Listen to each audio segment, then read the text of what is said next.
Fala, meu Opa! irmão! É... Você tá bom? O cara tá aí mesmo. Poxa, a Ah, meu conexão amigo. tá boa, graças a Deus, meu. Tá bom, né? Tá Tô boa pra bem, caramba. tô bem posicionado? Tá bem assim? Ou tem que Tá ser mais bem pra frente, posicionado. mais pra trás? Ah, aí tá legal. Tá legal.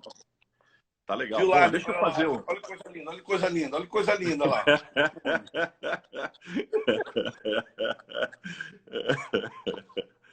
E Deixa aí? eu fazer Obrigado uma, pelo fazer uma convite. apresentação tua em forma de história. Hã? Vou fazer uma apresentação tua em forma de história. Vambora, fala aí. Ó, gente, na memória afetiva dele, o cheiro é de manga e o gosto é de jamelão. Eita! Ambos capazes de manchar a roupa de quem for mais desavisado. Exatamente. Mas quem é que se importa com sujeira se na hora de empinar a pipa, o bolso do short dava lugar a um bom pão com manteiga? Isso aí. Nas correrias, a lembrança de atravessar o quarteirão correndo para escapar das broncas da Dona Maria, Isso. a única da rua que tinha a irresistível campainha na porta e a mesma que furava todas as bolas que caíam no seu quintal. Exatamente. Ou bater na casa da Dona Valdete para pegar um copo de açúcar que a mãe pagaria no fim do mês. Exatamente. E vou chorar, hein? Vou chorar aqui, irmão. Tem mais. E sentir a presença vigilante do seu Manuel, que sempre aparecia ao ouvir os gritos da mãe do menino e os berros do seu pai que chegava bêbado em casa. Isso. Na vizinhança também moravam Dona Nancy, seu Cícero, seu José e Dona Lucinéia. Um Isso. ajudava o outro ali na Vila Aliança, um bairro de terra batida, em Bangu, onde só muito tempo depois se veria o asfalto e chegaria o carrinho de rolimã. Chegaria Exatamente. também a falange vermelha, as armas, a droga, Isso. os intensos tiroteios, o dinheiro espalhado nas ruas depois de um assalto a banco, o perigo e as mortes. Isso. Quando deixou a Vila Aliança para morar na Vila da Penha, na zona norte do Rio, Pedro Rocha Júnior, ou Pedro do Borel, como ele é conhecido, completava 16 anos de idade. E foi a partir daí que ele viveu dois grandes sacolejos. Desses que a vida dá e muito tempo depois, aliás, só muito tempo depois, que a gente vai entender por quê. Bom, antes de mais nada, boa noite, meu amigo querido. Vou matar saudades. Pedro do Borel, bom demais te encontrar por aqui, meu velho. É muito bom, obrigado pelo convite. Feliz da vida e doido para somar com você aqui essa noite, com essa turma que vai estar com a gente aí. Com certeza. Acho que Bora. vai ser especial. Cara, a gente tem um monte de coisa para conversar, mas eu queria começar de onde eu parei, na história. O que aconteceu com o Pedro adolescente quando a família sai de Bangu e vai morar na Vila da Penha? Então, o Pedro adolescente, ele sai de Bangu por uma perspectiva nova, um bairro totalmente diferente daquele que ele morava, né? E que eu gosto muito, né? Eu, quando penso em Bangu Vila Aliança, eu gosto muito de falar sobre isso, né? Que eu nasci, né? E fui criado na Rua do Bom Jesus. Esquina com a Rua do Aprendiz, esquina com a Rua do Mestre e no final a Rua do Carpinteiro. Nunca imaginei que isso lá na frente ia dar história. Dá no que deu. Então. Mas saindo dali, eu fui morar na Vila da Penha, um lugar um pouquinho mais nobre, porque minha avó ganhou uma casa do patrão dela. E eu saí de uma casa que tinha sala, cozinha e banheiro e fui morar numa casa com 3 quartos, 2 banheiros, sala grande, quintal grande, tudo cercado, tudo muito bem urbanizado. E ali essa coisa cresceu. Mas a minha ponte sempre foi Vila da Penha, Bangu, porque os meus amigos estavam lá. Mas chega uma hora que você não dá mais, você começa a criar outro métier, outro círculo de amizade. Só que esse outro círculo, ele exigia um pouco mais de você, um pouco mais de, né? Mas para você entrar nesse círculo, aí você começa a tentar, de alguma forma, ceder algumas coisas, princípios que mesmo morando na favela, eu jamais teria ali. Então ali foi quando eu comecei a me envolver com drogas, né? Com alguns amigos que eu comecei a andar, comecei a conhecer. E aí me tornei um viciado em potencial. Aí fiquei aí uns 7 anos, mais ou menos. Uns 6, 7 anos, por aí. Foi Então nesse comecei momento, a... Hã? foi nesse momento aí que mudou tudo, Pedro? Eu até É, citei, eu até citei hoje no post que eu fiz sobre essa live, né? Que foi quando você estava foi quando você estava na região do Complexo do Alemão, na Vila Cruzeiro, depois de tantas idas e vindas ao morro, e aí era aquela coisa de ir e vir atrás de droga, né? isso. O E que aí, que mas também eu tive... aconteceu que levou você a mudar? Porque você estava nessa coisa, pelo que eu entendo, você sai de Bangu, aí vem para onde a gente estava falando, e aí você embarca na coisa da droga. Isso, mas só que alguns amigos meus que moravam em Bangu estavam muito mais envolvidos com o tráfico, então ali eu podia trazer alguma coisa que era melhor, com um preço melhor, para o meu métier. Só que essa coisa de ir e voltar, parei, aí com o tempo você vai se envolvendo mais, você vai ficando mais preso, e aí comecei a conhecer os morros do Rio de Janeiro, né? Que não era uma coisa que estava longe de mim quando eu morava lá em Bangu. E aí, tanto eu e meus amigos, a gente começou a se envolver mais fundo. E com isso, né, você traz todas as perguntas, né, os dilemas que tem dentro de você, por quê, por quê, por quê, por quê, e nada te satisfaz. E cada vez quando você tem essas perguntas que nada te satisfaz, você vai atrás sempre de mais perguntas. E mais respostas. E as respostas você não tem, você afunda mais, e você fuma mais, você cheira mais, e você está sempre em busca dessas respostas que estão ali acumuladas, que geraram fantasma dentro de você. Eu gosto de falar sempre isso, porque as pessoas têm fantasma, né? Que elas estão debaixo de fantasma, que elas não conseguem decifrar isso. E de alguma forma ela precisa de um escape. Algumas são bebidas, outras são drogas, outra prostituição. E aí tem vários, né, insights assim. No meu caso, era droga. Isso foi uma coisa que me deixou bem prisioneiro. Foi quanto tempo, Pedro? Hã? Foi quanto Entendi. tempo? Foi quanto Eu tempo? como viciado? Uns 6 anos, 6, 7 anos. Mas assim, 6 anos, mas foi complicado. Pesado. Eu cheguei a uma época que eu estava fumando 10 cigarros de maconha por dia. Eu falo assim, 70% do meu salário ia todo pro vício. Tudo que eu ganhava, 70%, eu dava uma parte à minha mãe, mas assim, 70% que eu tinha ia tudo para droga. E era...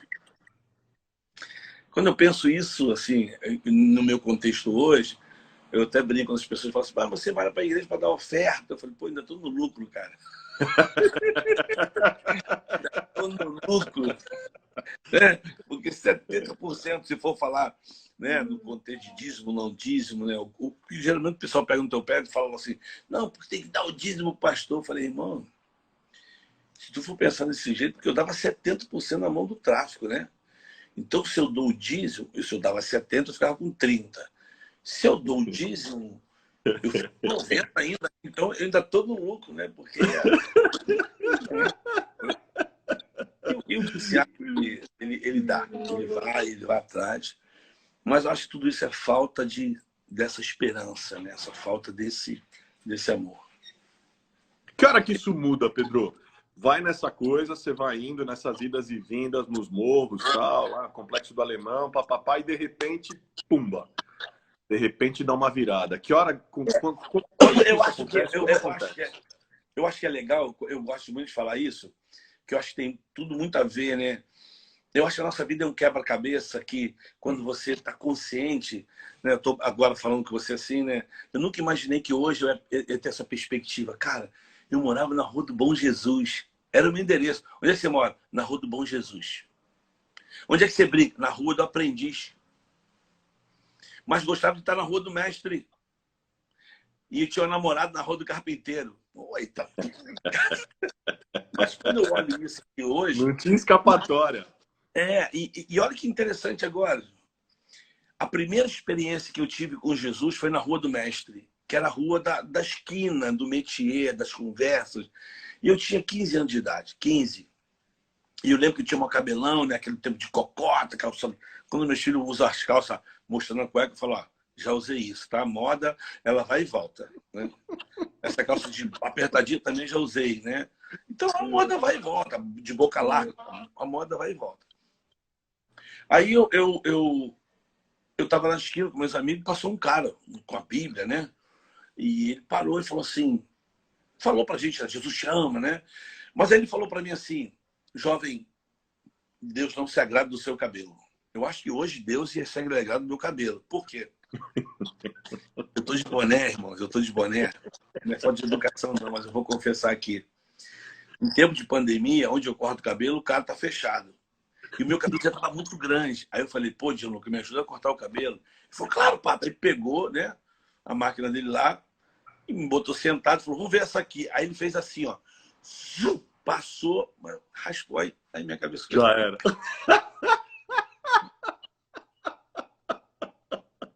Meu Deus, eu tive que raspar a cabeça toda. Então acho que hoje Deus se agradaria de mim porque eu não tenho cabelo grande, né? Mas ele se agradava de cabelo. Do meu cabelo, né? E eu fiquei olhando para ele, eu lembrei da minha mãe, que minha mãe falava respeito os mais velhos. Eu sempre respeitei, mas a vontade que eu tinha era de mandar ele para tudo quanto é lugar. Como adolescente, já revoltado com a vida. Eu falo muito disso nas minhas palestras, né? A gente precisa ver as pessoas, não apenas enxergar as pessoas, mas ver. Cada um tem uma história. Você não pode julgar as pessoas. Conheça as pessoas.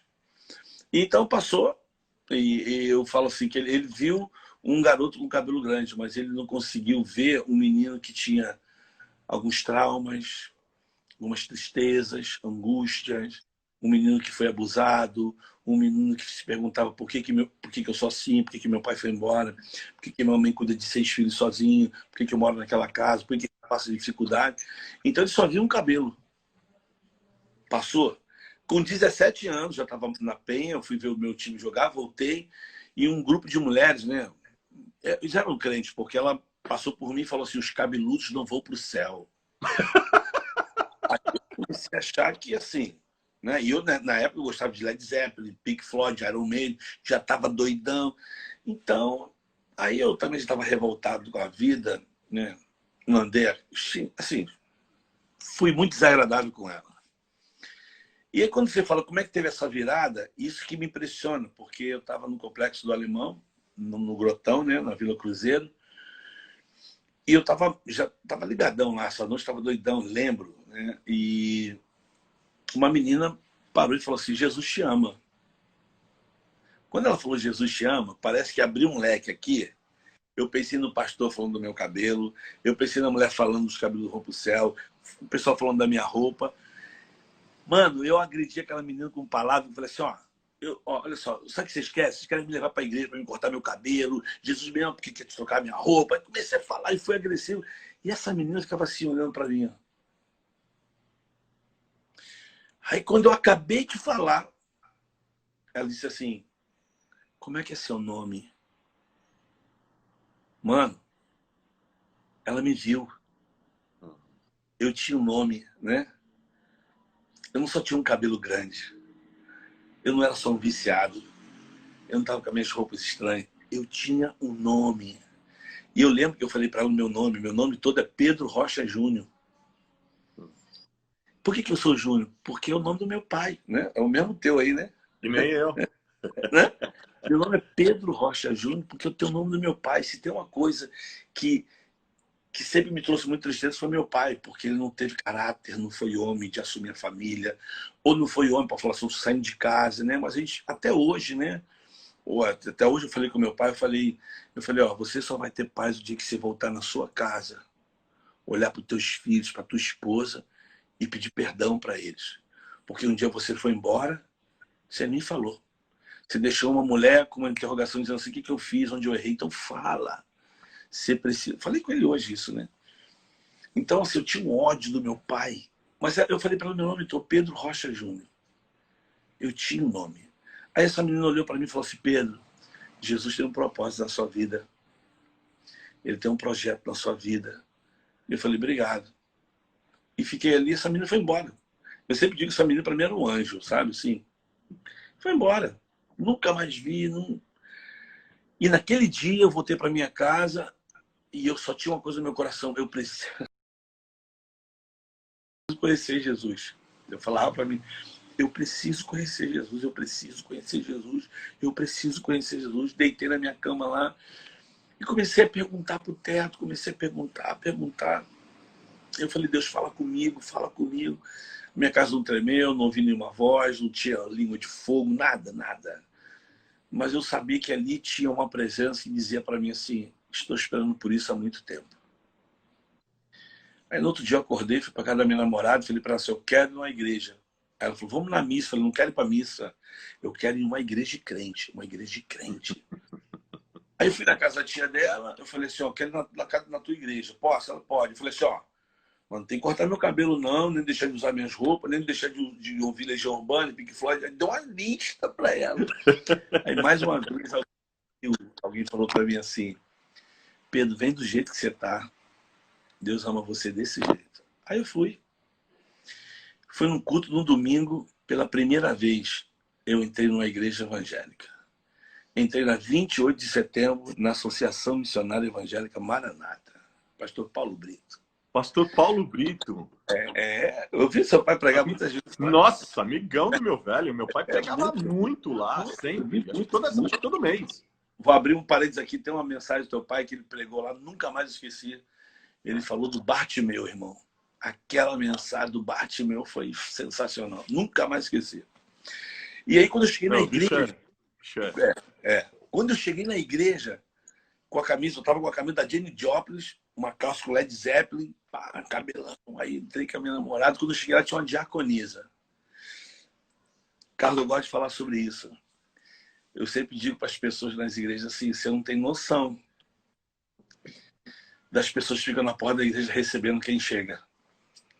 Porque você nunca sabe quem está chegando, né? Você nunca sabe como a pessoa está chegando. E eu lembro que essa senhora me abraçou e falou assim, ai, Jesus te ama, e me deu um abraço, mas era um abraço tão amoroso. Eu fiquei até sem jeito, eu queria me livrar do abraço dela, e ela pegou na minha bochecha e falou assim, você é um chuchuzinho de Jesus. Eu falei, chuchuzinho de Jesus? Ninguém merece, né? Mas aí entrei, sentei lá, aquele monte de gente na Rádio Boas Novas, lá eu fiquei olhando assim, um monte de gente. Aí começou a cantar o hino, que eu nunca mais esqueci também, foi o primeiro hino, né? Que ele disse, nosso Deus é soberano. Soberano, do Ademar, velho. E eu tinha 22, 23 anos. Não era o meu métier de música, não era. E o pessoal disse, aleluia! Eu falei, o que estou fazendo aqui? O que eu estou fazendo aqui? Aí o pastor fala assim, vamos tirar nossa oferta. Eu falei, pô, tudo ladrão, isso cara, tudo ladrão. Até dei uma oferta lá com a minha namorada. Agora, uma coisa que foi interessante, sabe? Que eu fui pela primeira vez numa igreja e estou nessa igreja até hoje, 35 anos. E eu lembro que eu continuei depois, saí dali, aí sexta, sábado, domingo, fumei pra caramba, fui pra doitada. Mas no domingo, eu ia pro culto todo domingo. Eu fiquei uns 4 meses, todo domingo de manhã eu ia pro culto, todo domingo de manhã, porque eu gostei da igreja. Eu falei, eu tinha um momento de paz. Até que um dia veio um pastor pregar lá, o cara pregou, parecia que ele pregava com um arco e flecha, me acertando tudo. Eu falei, não é possível, não é possível, isso não é possível. Aí ele fez o apelo. Eu, assim, nem passaram na minha cabeça apelo, aí começou a chamar as pessoas na frente. Aí eu vi que um monte de gente foi na frente. Eu falei assim, pô, não é para mim, é para essas pessoas que precisam de Deus, eles têm que ir lá na frente. Aí o cara começou a falar assim, o pastor, né? Ele falou, jovem, só falta você, sai do seu lugar. Aí eu baixei a cabeça, falei, não é para mim, não. Aí mais pessoas foram na frente. Aí chamou de novo e eu ali relutando. Depois ele disse assim, enquanto você não sai, nós não vamos orar, sai do seu lugar. Aí eu comecei a tremer, eu falei, não é possível. Eu olhei para minha namorada, fiquei aqui, eu falei... Aí chegou uma hora, eu falei assim, vou lá na frente. Quando eu botei o pé no corredor, ele falou assim, quem faltava tá vindo, nós vamos orar. Aí eu comecei a chorar, falei, pô, tem alguma coisa aí. Aí, agora que é o engraçado, todo domingo, depois que eu fiz a minha confissão, todo domingo que eu ia no culto, quando alguém pregava e fazia o apelo, eu já corria lá na frente, porque eu não queria passar a mesma situação que eu passei. Eu ia pra frente. Eu aceitei Jesus mais 10 vezes. Até o cara falar para mim assim, olha só, você já aceitou, você não precisa aceitar mais, né? Tá tudo certo. Comecei a ser discipulado, e começou a minha luta, né? Da questão da abstinência. Aí não foi fácil. Aí só minha mãe que teve que me aturar muito. Porque eu queria fumar, eu queria cheirar, eu queria... E eu lembro que um dia o pastor Paulo falou para mim assim, filho, quando estiver ruim, clama pelo sangue de Jesus. Eu falei. E eu vivia assim, o sangue de Jesus tem poder, o sangue de Jesus tem poder, o sangue de Jesus tem poder. Eu vivia falando isso. E aí consegui, fiquei 8 meses limpo. E até que depois de 8 meses, estava voltando de um culto jovem.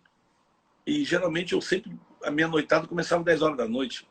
Isso para mim era muita dificuldade na igreja, porque os cultos sempre acabavam 8h30, 9 horas. Então, 9 horas eu estava começando a sair. Então sempre tive essa luta de voltar para cá 10 horas, 10h30. E cheio de energia. Aí eu soltei na minha rua, fui andando. Aí eu vi uma festa junina, né? Eu falei, meu Deus, festa junina. Peguei minha Bíblia, botei na calça e entrei pra festa junina, né? Falei, vou pra festa junina. Quando eu cheguei na festa junina, tô lá vendo o pessoal dançando, aí uma mãozinha. E aí, Pedro. Aí eu falei, fala aí. Ele, pô, Pipo, fala Pedro, um tempo que eu não te vejo. E aí? Eu falei, pô, sou crente agora. Eu falei, eu sou crente agora. Eu falei, sou da igreja. Ele falou, tu da igreja? Para, manda outra. Aí começou a falar. Eu falei, não, sou da igreja. Aí começamos a conversar. Ele falou, pô, Pedro, é o seguinte, eu vou ali fumar um baseado, valeu? Tu não quer ir não? Eu falei, não, tô fora. Eu falei, pô, vamos lá, filho, tô fora, cara, tô limpo. Ele, não, vamos lá. Aí ele falou o nome. Ele disse assim, Beato Salu. Tu não vai entender isso, né? Talvez o pessoal que tá aqui ouvindo também não vai entender. Beato Salu era o traficante que tinha a melhor maconha do Rio de Janeiro. Então, quando você falava em Beato Salu, qualquer viciado ficava... E quando ele falou isso, mas deu um... Eu falei, tremeu tudo. Eu olhei para um lado, não vi ninguém da igreja, não vi ninguém. Eu olhei para um lado e falei, vamos embora. Aí entrei numa rua, ele me deu, fiz rapidinho lá, já fiz. Ele falou, vai você. Eu falei, não, não é você, vai você. Eu peguei, acendi, eu puxei para dar o primeiro trago. Quando eu puxei, eu ouvi, como você está me ouvindo agora, como vocês estão me ouvindo, eu ouvi aqui dentro assim, ó. Eu não morri por você na cruz por isso. Eu soltei a fumaça, falei, cara, eu tô fora, Pipa. Cara, eu tô fora, cara. Jesus morreu por mim, eu tô fora. Ele falou, qual é? Já tá doidão? Eu falei, tô doidão. Não, cara, eu tô fora. Aí eu deixei o cigarro lá, fui embora, subi, botei a mão na Bíblia, fui subir na minha rua. E só veio na minha cabeça, não tem mais jeito, você nasceu pra ser isso mesmo. Aí uma luta, eu não dormi aquela noite. No domingo de manhã acordei, fui pra igreja, encontrei meu amigo Carlinhos, falei, Carlinhos, ora por mim, cara. Ora por mim que Jesus não vai me perdoar nunca mais. Eu fumei ontem, cara. Eu já pedi perdão, mas eu não tô sentindo nada. Ele falou, ele me abraçou, ele falou, Pedro, ele já te perdoou. E a partir desse dia, eu nunca mais fumei. Nunca mais. Aí a minha vida mudou. Mudou. E eu sei quem eu sou hoje. Por saber quem eu sou hoje, eu quero fazer aquilo que o Paulo disse para o Timóteo, né? Viva uma vida de piedade, ou seja, leve as coisas de Deus a sério. E eu tenho procurado fazer isso. Isso tem sido, para mim, muito... Em que momento, Pedro, você trabalhava, aí você trabalhava numa corretora na Bolsa de Valores, né? Eu trabalhava numa distribuidora, né, de valores. Né? Na época eu estava estudando, estava fazendo contabilidade. E eu achava... Por que você decidiu ser missionário? Que trabalho que te despertou para isso? Então, eu vi numa igreja, eu sei que vou falar isso agora, né? Só os dinossauros vão entender essa Só os fortes entenderão. Eu vou falar assim, sabe por quê? Eu fui gerado em meio de ar livre, né? Eu fui gerado levando caixa de som, montando caixa de som. Eu fui gerado fazendo número, não sabe pregar, bate palma, né? Reunidos, aqui, dá folheto. E eu precisava, eu não conhecia muito a Bíblia, né? Depois eu comecei a entrar na escola dominical, eu falo sempre para as pessoas, escola dominical é bênção. É bênção. Então, a estrutura que eu tenho, assim, escola dominical, pessoas que amavam a Bíblia, me ensinaram ali a amar a palavra. Você é do tempo da batalha bíblica? Então, batalha bíblica. Era tempo que na escola dominical você recebia o papel, você tinha que decorar, voltar. Isso aí, isso aí. Quem achava o versículo mais rápido, quem falava mais decora. Exatamente. Bons E tempos. eu tinha uma professora que eu sempre falo com ela com muito carinho, Brasilide, uma mulher que nunca vi aquela mulher abrir um texto da Bíblia na escola dominical. Tudo na cabeça. Mas ela falava com a Bíblia abraçada e dizia assim, você precisa amar a Bíblia. E ela falava, Pedro, ama a Bíblia, ama a Bíblia. Então eu estou procurando fazer isso até hoje.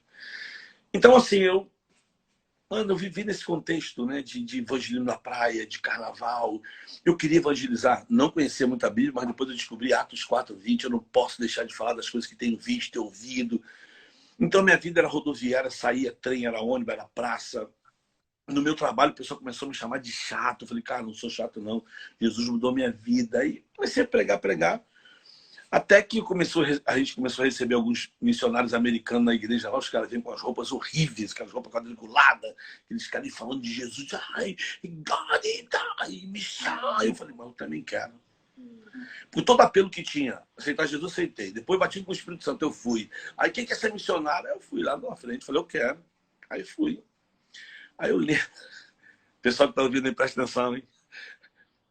Eu fui, me ajoelhei e falei, Deus, eu sou teu. Mas a única coisa que eu preciso é de 2 pratos de comida. Eu quero um almoço e janta, o resto eu vou fazer a tua vontade. Cuidado com a sua oração, queridos. Cuidado com a sua oração. Eu costumo dizer o seguinte, gente, cuidado com oração. Porque oração é um negócio perigosíssimo. Exatamente. Porque Deus responde. Cuidado. E muito. Ele responde. Aí a partir dali, eu comecei a tentar ir atrás. Aí eu comecei a ouvir muitas mensagens de missões. Aí eu comecei a falar assim, eu quero... Aí, quando a gente pensa em missões, qual é o primeiro continente ou país que vem na nossa cabeça? É a África. E a época é África. Eu falei, quero ir para a África. Comecei a sonhar com a África, comecei a pensar na África. E aí, eu não podia ouvir a música. Eu chorava. Eu falei, eu quero ir para a África, Até que um dia teve um primeiro congresso de missões na minha igreja e quem veio pregar foi o pastor Jonathan. Olha só. Ele contou a experiência da bicicleta dele. Eu chorava, ele tinha uma foto da menina. Aí eu fiquei... Em nome de Deus. Aí eu fiquei... Eu falei, eu quero ser. Aí tinha uma banquinha lá, das organizações, que era da Jocum. Eu fui lá, procurei informação, falei, é isso. Aí eu fui, pedi autorização para o pastor, me deram a carta, eu fui fazer o curso 6 meses, fiquei lá. Aí depois fiz outro curso e comecei a sonhar com a África. Quero ir para a África. Aí eu ouvi Deus falar, tira o passaporte, tirei o passaporte, comecei a me preparar. Só que o pessoal começou a orar pelo Rio de Janeiro. E eu falei, eu quero ir para a África. No Rio de Janeiro, eu quero ir para a África. Até que surgiu a oportunidade de começar um trabalho no Morro do Borel. Aí precisava de gente, mas eu falei, eu quero ir para a África. Aí no morro, eu falei, fazer o que no morro, irmão? Se morro fosse bom, não tinha esse nome, morro. Então, o que no morro? E aí fui parar no Morro do Borel para passar 3 meses e acabei ficando quase 20 anos. Por isso que Borel, né? Claro. E você faz um trabalho no Morro do Borel já, como você disse, por mais de 20 anos, né? O desejo inicial era a África, você foi para o Borel. Mas também foi no Borel que você conheceu a Nádia, sua mulher. Isso. E foi por meio dela que vocês mudaram de Malicuia para o Egito. Para ficar lá um bom tempo. Depois de 18 anos. Como é que foi essa experiência para um cara que não falava inglês, não falava árabe? Cara, como é que você fez se entender por lá? Eu já vou te dar uma dica boa, que vai ser uma live maravilhosa. Você precisa fazer uma live com a minha esposa, não é comigo não, porque imagina uma suíça largar tudo, uma enfermeira formada em saúde pública, sair... Pessoal, só um segundo. Eu não vou tirar os comentários nesse momento, tá, pessoal? Deixa os comentários aí, o pessoal tá participando. Fiquem em paz. Na hora que a gente achar que deve tirar, a gente tira, coloca. Fiquem em paz. O pessoal tá tenso aí. Manda, Pedro. Então, eu falo assim, minha esposa é impressionante, né? Todo mundo fica muito impressionado com o Pedro do Borel, mas eu fico muito mais impressionado com ela, porque largou a Suíça, para passar um dia no morro, amou o morro, depois voltou para ficar 3 meses, amou, voltou, vendeu o que ela tinha lá, voltou para ficar, e 1 ano no Borel, e esse 1 ano a gente se apaixonou, e tem toda uma história. E ela é um referencial. Pô, tá. Já tá anotada na lista. Já tá colocada na lista. Já tá colocada na lista, velho. Alô? Tá me ouvindo? Oi, peraí que acho que deu uma travadinha. Voltou. Pedro? Até tu me ouviu. Eu ouvi... Oi, Pedro? Tô te ouvindo, fala. Tô ouvindo. Não, você tava falando da Nádia. Até onde você ouviu? Qual foi a última coisa que você falou? Então, eu falei que a minha esposa é impressionante, porque ela veio para passar um dia, ficou amor. Aí, não, ela falou, e aí eu falei, não. Aí eu falei para você, não, tá anotado o nome dela já na lista para trazer para cá. Isso. E eu tava te perguntando, cara, como é que vocês foram parar no Egito? Então, isso, depois desse tempo todo, a gente implantou, construímos um ambulatório, uma creche, uma escola de música, implantamos 2 igrejas. E nesse tempo a gente começou a perceber que nosso tempo já tinha acabado no Borel. Só que, imagina só, você constrói tudo, você está ali, depois de tudo pronto, o que você pensa? Agora vamos, né, dar uma usufruída, né, vamos colher os frutos. Aí minha esposa foi dar uma aula no Líbano, né, lá de desenvolvimento comunitário e saúde pública. E ela voltou e depois voltou pelo Egito, conheceu, tem toda uma história que é maravilhosa. Aí ela voltou, Pedro, você precisa conhecer o Egito. Eu falei, meu amor, olha só, Jesus já libertou a gente daí.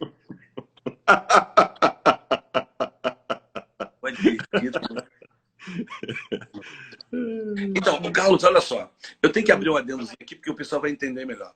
Com 10 anos no Morro do Borel, eu tive uma experiência com Jesus, que é o nosso tema aí da live, né? Que privilégio é esse? Eu tive uma experiência que eu estava olhando a cruz, só vou contar rapidinho, eu estava olhando a cruz e comecei a pensar na crucificação, aí comecei a pensar na Terra Santa, aí comecei a pensar em Jesus. Né? Aí eu falei assim, caraca, imagina eu poder andar onde Jesus andou. Imagina eu poder pisar onde Jesus pisou, imagina no Monte das Oliveiras, comecei a pensar. Aí lembrei que a minha igreja fazia excursão, pastor Paulo Brito, reverendo Caio Fábio, Samuel Doctório e Ricardo Gondim. Eu lembro. Naquelas caravanas, eu comecei a falar, Deus toca no coração do meu pastor, pai, para ele levar o Pedro Borel para Israel, fazer uma vaquinha, vamos levar o Pedro. Faz oração de missionário, né? Aí eu fiquei em silêncio, pensando, pô, que privilégio poder andar onde Jesus andou, que privilégio. Aí quando eu fiquei em silêncio, eu ouvi Deus falar para mim assim, Pedro, privilégio não é você andar onde eu andei. Privilégio é você permitir que eu ande através de você em lugares que eu nunca andei. Então, quando você anda no Borel, eu ando através de você. Quando você fala com as pessoas, quando você entra... Aí eu falei assim, eu não quero ir mais para Israel, não, eu quero ficar no Borel. Eu comecei a chorar. Aí acabou. Aí, quando minha esposa voltou desse inteirinho lá, eu falei, meu amor, para. Aí eu sei que teve toda uma história do avião, que você tem do lado de 2 egípcios, aí os caras falaram, você precisa vir para o Egito. Eu falei, meu Deus, vir para o Egito, fazer o que no Egito? E aí eu fui conhecer o Egito. Quando eu cheguei no Egito, eu tive o mesmo sentimento que eu tive quando eu subi o Borel pela primeira vez. E aí minha esposa foi chamada para dar essa consultoria para uma organização para começar um projeto do zero. E eu fico com o facão na mão, né? Eu falei, vou lá para abrir um mato, mas só que não tinha mato, era só deserto. Né? Eu falei, a palavra que Deus me deu foi, onde tua esposa for, você vai. E eu sabia que eu tinha. E fui ali, a minha esposa do zero começou a tirar todo o projeto, treinamento, empoderando as pessoas, começou a desenvolver a organização. E nós começamos com 3 crianças no meio do deserto, do nada, e hoje nós temos um projeto lá com 120 crianças. Um projeto reconhecido pelo governo, que é muito difícil. Muito. O governo procura, né, o projeto, que as faculdades vão lá para conhecer como é que isso acontece, né? E o mais interessante é que o nosso projeto lá, a liderança que nós deixamos, a metade é cristã e a metade são muçulmanos. Nós fizemos muitos amigos, muitas pessoas muito especiais, né? Então a gente ficamos lá há quase 4 anos. Depois da Primavera Árabe, a gente também entendeu que era o tempo, né? E quando a gente chegou, a gente ouviu que nós tínhamos 3 anos para implantar o projeto. A gente só entendeu quando estourou a Primavera Árabe, né? Que contou os 3 anos certinho. E aí nós ficamos lá quase 4, aí voltamos. Aí você voltou. E você tinha algum projeto aqui, algum plano novo? Até então a gente não tinha a gente não tinha passado a liderança. A gente foi, mas deixamos a liderança do Borel. Mas quando a gente voltou, a gente também percebeu que nosso ciclo no morro já tinha terminado, né? E aí minha esposa, né, com o instinto dela, eu gosto muito de uma frase que ela diz assim: na procura por novos desafios, o caminho nos levou a Jardim Gramacho, que é o lixão, né, onde a gente trabalha hoje. E tudo começou quando ela foi dar uma consultoria para uma organização lá que estava começando. Então a gente já tinha um pouco de know-how, ela foi lá para ajudar o pessoal a começar o projeto. E ela perguntando pro pessoal, né, eu quero conhecer, eu quero ver as pessoas, eu quero conhecer a comunidade, eu quero andar na comunidade. A pessoa não, assim, com medo dela, do lixo, sei lá, não sei qual era a preocupação, mas um dia ela pegou o carro dela e entrou por dentro da comunidade, deparou com 2 meninas grávidas, uma das meninas se chamava Nádia, que era o mesmo nome dela, aí começou o link, e ela, como uma boa enfermeira e como formada da saúde pública, ela começou a dar assistência a essas meninas, até que os bebês nasceram, aí o vínculo foi maior, cuidar dos bebês, ajudar as mães. E quando a gente viu, a gente já estava lá dentro do lixão. E ela começou: Pedro, você precisa ir lá. Eu falei: meu amor, não vou no lixo. Fazer o que lá, meu amor? E eu lembro que eu fui com ela a primeira vez, estava no calor, eu confesso isso. Sadraque, Mesaque e Abednego não passa nem perto lá. É um calor pro lugar. A fornalha aquecida 7 vezes. Não, e aquele lixo todo fermentando ali, o churume, claro. Aquela... Aí eu falei... Claro. Mas aí, depois de 3, 4 visitas, eu também já entendi que era o nosso lugar. E você... Fala uma coisa para mim, Pedro, porque vocês estão fazendo um trabalho incrível lá no Jardim Gramacho, né? Vocês estão transformando lixo em corações. Isso, no meio do lugar que é conhecido como lixão do Jardim Gramacho, né? Ali em Duque de Caxias. Isso. Fala para mim o que você viu ser transformado nesse lugar desde que vocês começaram a atuar lá.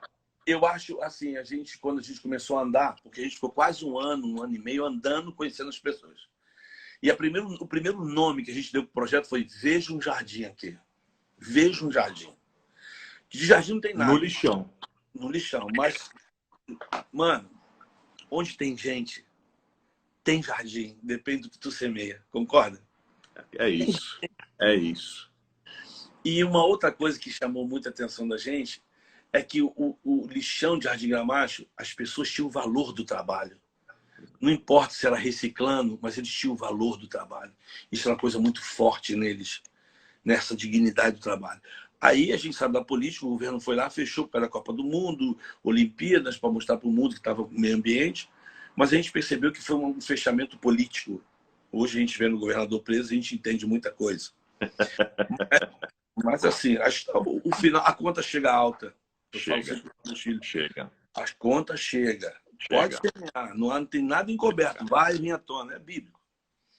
E a gente começou a ver esse potencial nas pessoas. Foi quando eu falo assim, minha esposa tem uma visão lá na frente, ela falou: vamos comprar uma árvore. Que era uma árvore que tinha dentro de um quintal, um lixo pra caramba, do lado um chiqueiro, e a gente arrematou tudo. Compramos um chiqueiro, compramos uma árvore, que a gente sabia que aquela árvore teria boas histórias. Boas histórias. Então, uma coisa que é legal, quando você entende que o seu papel não é fazer um projeto para as pessoas, mas fazer um projeto com as pessoas. Exatamente. Faz toda a diferença. Faz com as pessoas, ela sente parte daquilo. Claro. Até porque, né, Pedro, é muita pretensão a gente achar que vai lá fazer um projeto para as pessoas, sendo que elas nem pediram, elas nem convidaram, elas nem demandaram nada.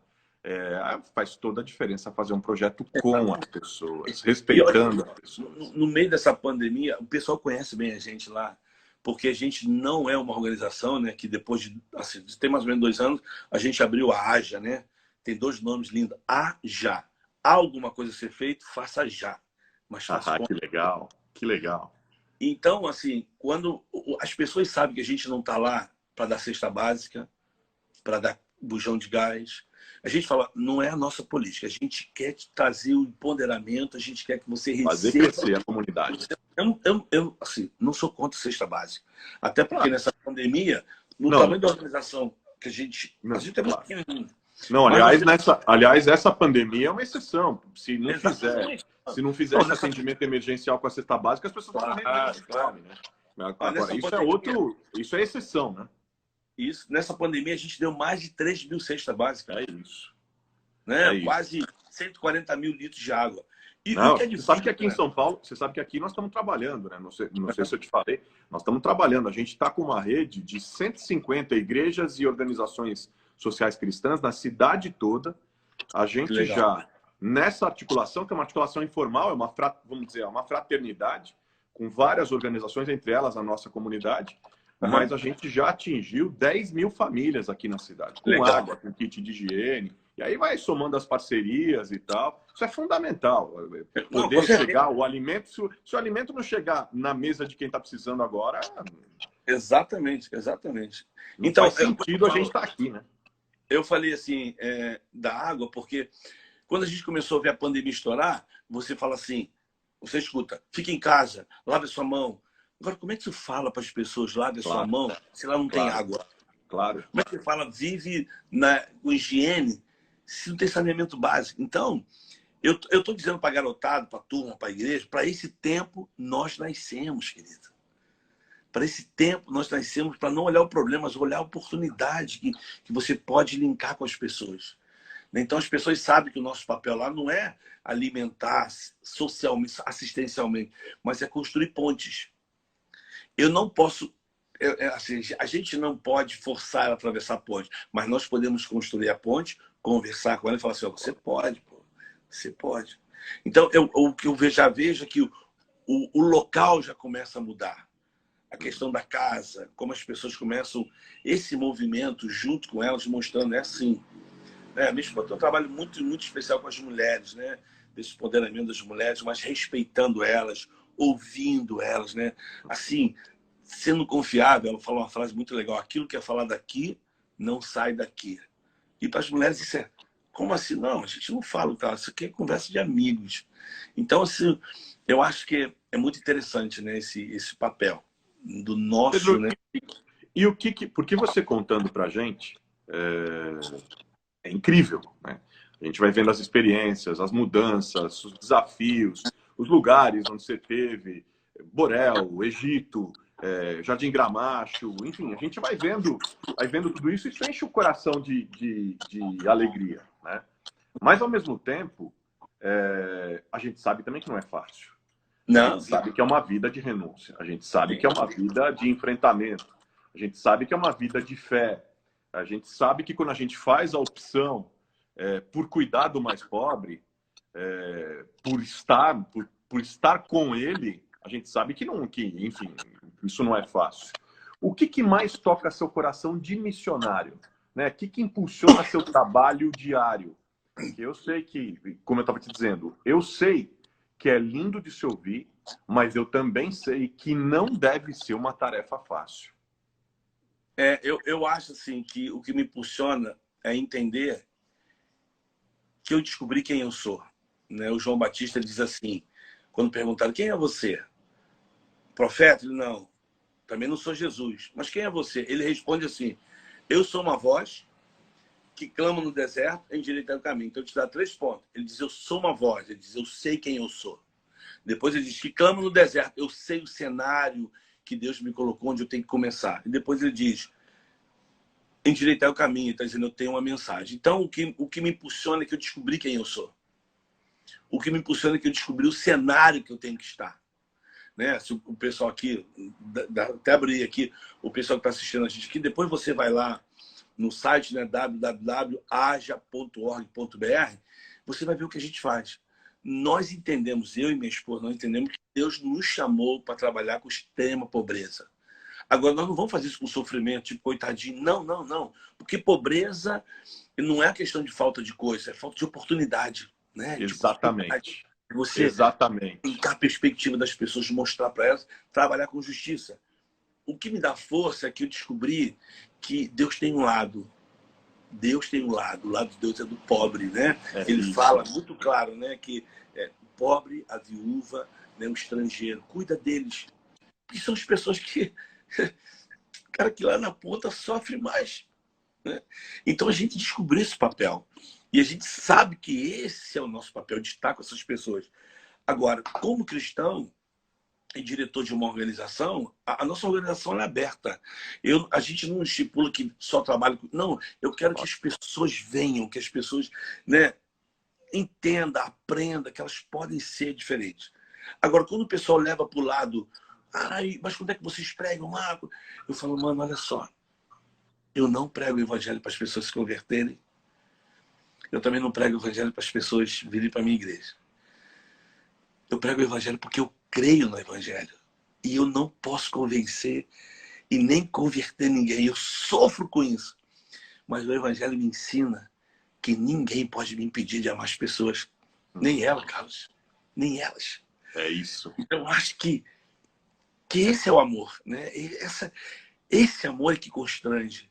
Eu sempre digo que o haja, ele cria caminhos de Emaús, né? O coração das pessoas começam a arder e elas perguntam por quê? Porque alguém nos amou primeiro. E é isso que...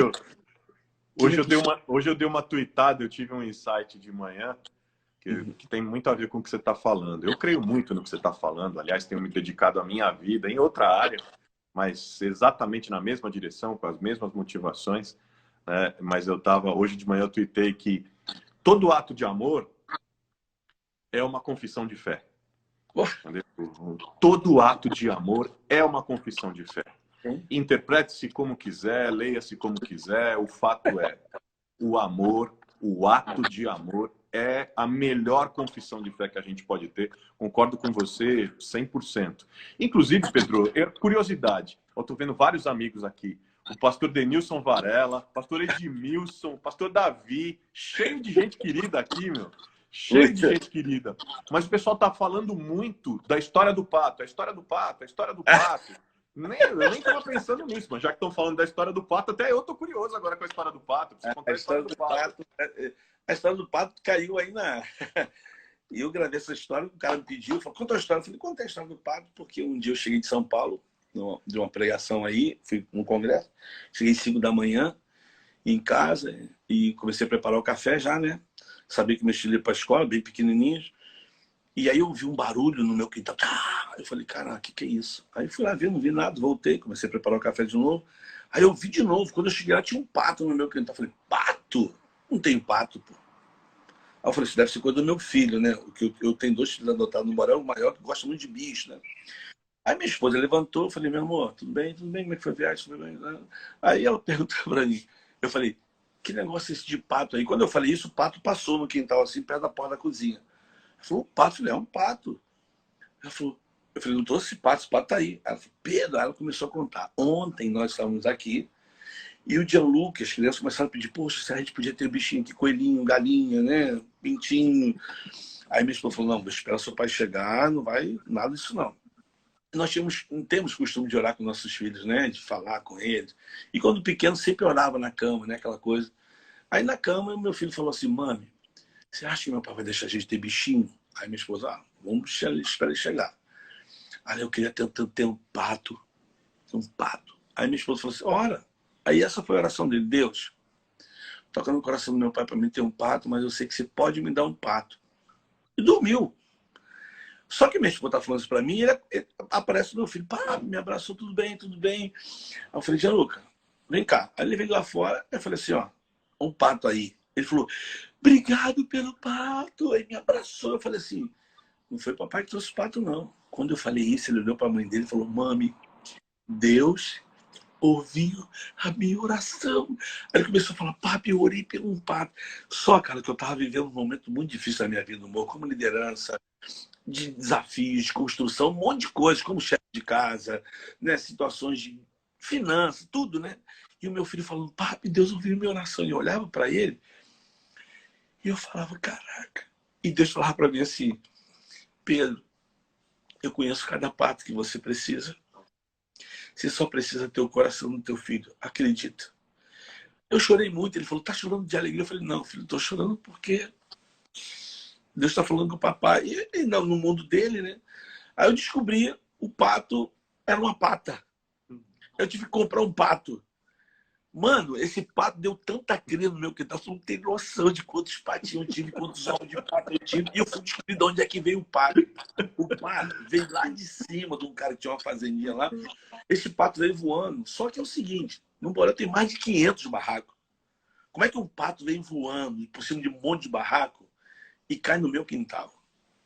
Isso é Jesuicidência, né? Então, esse pato me ensinou muita coisa. Até do patinho ele cuidou. Então, Deixa eu pessoal, te fazer uma última pergunta aqui antes da gente entrar no nosso pinga-fogo. vamos lá. E daqui a pouco termina nosso tempo e a gente vira. A questão é a seguinte. Tem muita gente também que glamoriza. A gente estava falando sobre a vida do missionário, né? Uhum. Das dificuldades e tal. Tem muita gente que glamoriza a vida do missionário, né? Você mostrou aqui, você apontou na sua fala, a gente sabe, vê, percebe algumas das dificuldades de se viver sempre no fio da esperança, né? No limite da fé, no limite da dependência de Deus. Mas o que eu queria saber aqui para a gente fechar é, você tem uma história de vida, você teria uma história de vida para compartilhar com a gente, uma história de transformação que te marcou a partir da ação, do trabalho que vocês fazem?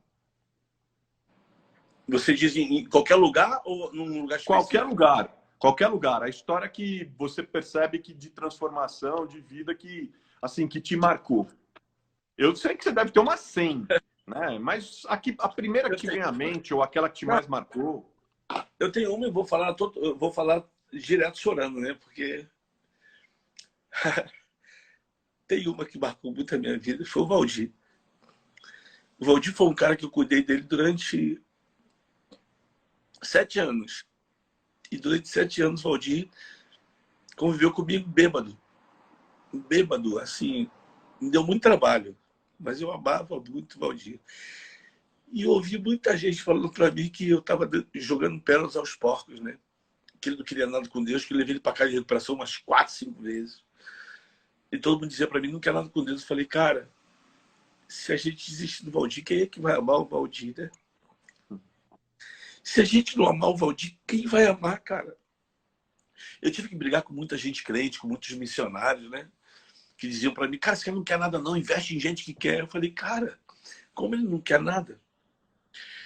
E aí um dia o Valdir falou para mim assim, Pedro, eu vou mudar de vida. Eu falei, duvido, Valdir. Ele mudou. Ele mudou. Ele mudou, ele se transformou, E ele, um cara que não tinha nada, em um ano de trabalho, que era um pintor de mão cheia, mas tudo era da bebida, cachaça. Esse cara comprou um barraquinho nele, foi morar sozinho. Ele morou comigo quase 3 anos. E aí eu ia muito na casa dele, e os meus filhos nasceram, falei assim, ó, seus netos. Ele era muito querido. E um dia, eu só tô resumindo, o Valdir sumiu. Aí eu senti falta dele, fui na casa dele, não achava ele. E um dia ele apareceu em casa, falei, o que houve, Valdir? Ele falou, Pedro, eu tô com um caroço no pescoço, fazendo os exames. E o caroço era um câncer, né? Descobriram. Em 3 meses o Valdir morreu. Em 3 meses. E eu lembro que eu visitava ele todo domingo, né? E cabeça raspada, todo lilás, né? Quimioterapia. Aí um dia eu fui visitar ele numa sexta-feira. Eu falei, Valdir, eu tô vindo aqui sexta, porque domingo eu não posso vir. Porque eu vou para Bauru, então na segunda eu volto. Aí ele falou para mim, ele era gaguinho, né? Ele falou assim, falou gaguejando, né? Eu orei para Deus trazer você aqui hoje. Eu falei, por quê? Eu preciso falar com você. Eu falei, o que é? Ele falou, eu não vou gaguejar, né? Mas ele falou do jeitinho dele. É que quando você voltar, não tô mais aqui. Eu falei, vai receber alta? Ele, não. Você vai mudar de quarto? Ele, não.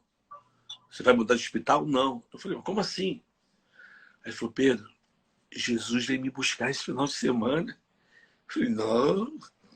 Aí eu comecei a falar, não, Valdir, Jesus vai te curar, cara. Aí levei as fotos dos meus filhos, né, que deixava lá do lado da cama dele no hospital. Falei, não, cara, teus netos aqui, você tem que voltar. No Jesus. O cara querendo ir pro céu falou que Jesus ia curar ele. Ali, aquela briga, aí ele falou assim, eu quero ler um texto para você. Aí ele leu um texto para mim, que eu acho que eu decorei esse texto por causa do Valdir. Ele leu Filipenses, capítulo 3. E ele começou lendo do jeitinho dele, né? Que eu não vou fazer, mas levou um tempo para ler. Mas ele disse assim, eu não sou perfeito, eu não alcancei a perfeição, mas uma coisa eu faço, Esquecendo das coisas que ficam para trás, eu prossigo para o alvo, pelo prêmio soberano da vocação em Cristo Jesus. Não julgo ser perfeito. Aí no finalzinho diz assim, porque minha pátria está nos céus, de onde eu aguardo o Salvador, que vai transformar o meu corpo como o seu corpo, né? Aí eu falei, não, Valdir falou, Pedro, eu não vou mais sentir dor, eu não vou sofrer mais, eu vou estar com ele para sempre. Eu falei, Valdir, eu falei, não. Aí ele pegou na minha mãe e disse assim, eu só queria que você viesse aqui, porque eu queria dizer para você, obrigado, porque você não desistiu de mim, porque você me amou, obrigado, porque você foi meu amigo. Aí ele disse para mim assim, me perdoa, eu te dei muito trabalho. Eu falei, cara, você não me deu trabalho. Eu te amo. Eu comecei a falar para ele que ele era muito especial para mim. Aí ele falou para mim assim, pede perdão para as pessoas lá. Cara, eu tive tanta raiva. Porque eu lembrei que as pessoas disseram para mim que eu estava dando pérolas aos porcos. E o Valdir não era porco. Então, eu sempre me deparo com isso e eu brigo muito por isso, falando para as pessoas. Cada um tem uma história. Cada um Você tem uma não história. pode dar as pessoas. Então, quando você fala, cada ato de amor é um momento que É uma ou você confissão. marca a pessoa ou você mata a pessoa. Mas o amor, ele encobre a multidão de pecado e transforma. Ô, Pedro, ainda bem que o Instagram deu uma seguradinha aqui, cara. Senão você vai me fazer desidratar, pô. Você faz no coração. Coisa linda de história, cara. Coisa linda de história. Coisa linda de história. Eu tô aqui.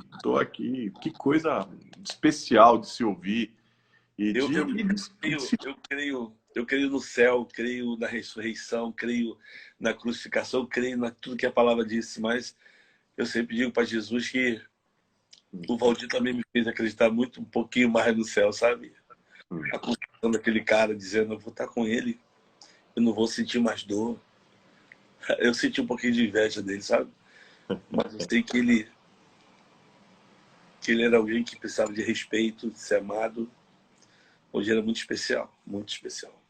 Cara, evangelho é isso, Pedro. Se dá para sintetizar o evangelho numa história, o poder transformador do evangelho, a esperança do evangelho, eu sintetizaria na história que você acabou de contar, cara. É evangelho, é Deus, entendeu? Deus não desiste da gente, não desacredita na gente, entendeu? Não olha pra gente do jeito que a gente é, mas do jeito que a gente vai vir ou que a gente poderia ser. Exatamente. Aliás, ele não nos aceita porque a gente merece. Porque se a gente merecesse... Porque ninguém, inclusive, merece, né? Ninguém é do jeito que ele queria que a gente fosse. E, cara, que história, velho. Que história. Eu costumo dizer assim, eu sou um pouco cômico, né? Eu acho que Deus me só fez um pouquinho, né? Você é só um pouquinho, né? Eu tô até te estranhando que você tá tranquilinho hoje, sossegadinho. Deus me fez um jeitão assim meio... Eu sou muito alegre, eu gosto da vida, né? Principalmente depois que conheci o Evangelho, eu acho que essa alegria me contagia muito. Mas eu costumo dizer para as pessoas o seguinte, ó, nós temos aqui um bom número de pessoas, eu costumo dizer assim, vou falar para você que está assistindo a gente, só existe 6 tipos de pessoas que Deus ama.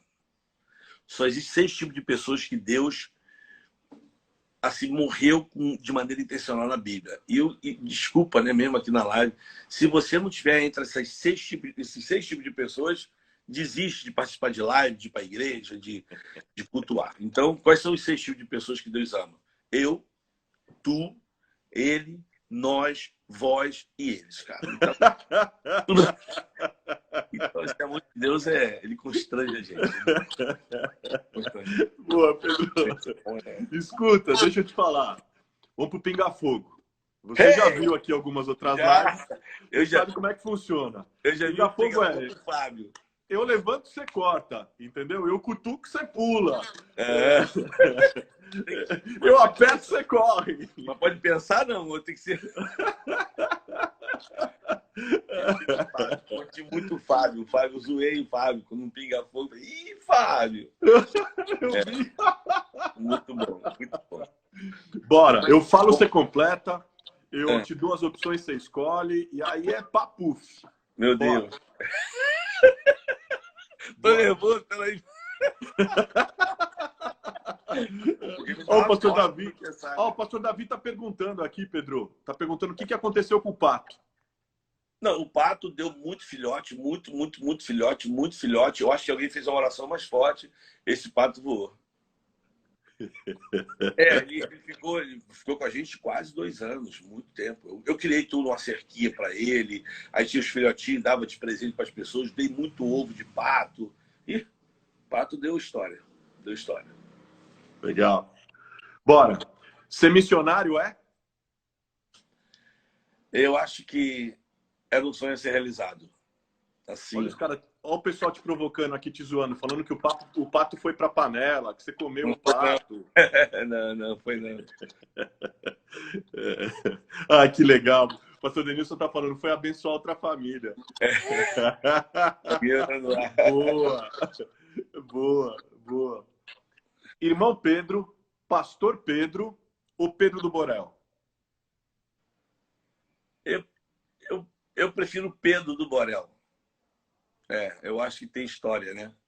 Faz parte do respeito pela comunidade, pelas pessoas. E vou te falar uma coisa aqui, tá? Ninguém no Borel me conhece como Pedro do Borel. Ninguém. Ninguém.